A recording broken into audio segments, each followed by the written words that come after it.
siyaasi Salaad Cali Jeelle oo xilal ka soo qabtay dowladihii hore ee dalka haddana ah gudoomiyaha xisbiga midnimada ee dimuqraadiyadda oo shir jiraad ku qabtay Muqdisho ayaa si kulul u dhaliilay mas'uuliyiinta iyo siyaasiyiinta ka qayb gashay cali masaarka madaxweynaha Jubbaland Axmed Madoobe isagoona ku tilmaamay kuwa u adeegaya dowladda kale marka laga soo gudbo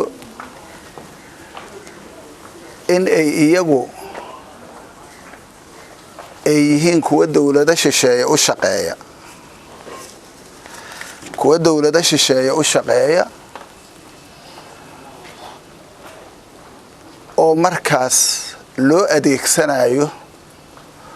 shacabka ummadda Soomaaliyeed in lagu niyad jabiyo runtii markaan eegay waxay igala koobnaadeen amba ay ka kooban yihiin dhowr group oo ishuwan runtii kuwa waxaa la oran karaa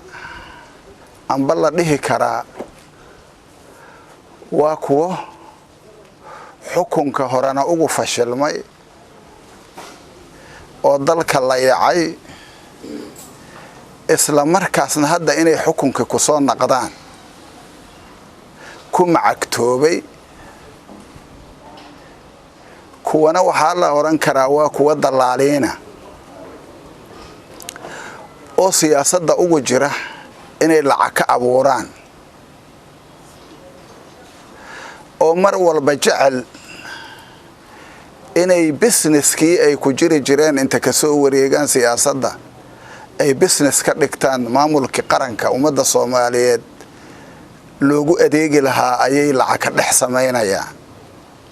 shirkan jiraayad oo Muqdisho ku qabtay Salaad Cali Jeelle ayaa sidoo kale waxa uu kaga hadlay khudbadii gudoomiyaha aqlabiyadda baarlamaanka Kenya Aadan Barre Ducaale uu ka jeediyay cali masaarka madaxweynaha Jubbaland iyo arrimaha badda Soomaaliya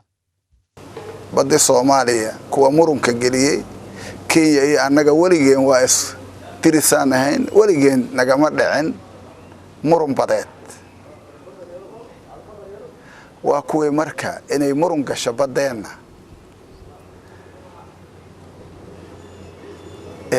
runtii suurta geliyay iyagoo dana khaasa halkaas ka raadinaya taasina waxay meesha soo gelisay runtii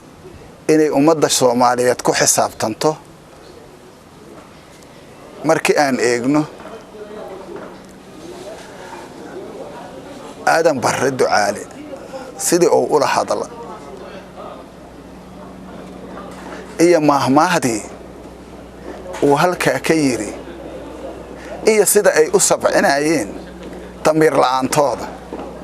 taas ayaa kaaga filan Maxamed Ibrahim Bulbul Universal TV Muqdisho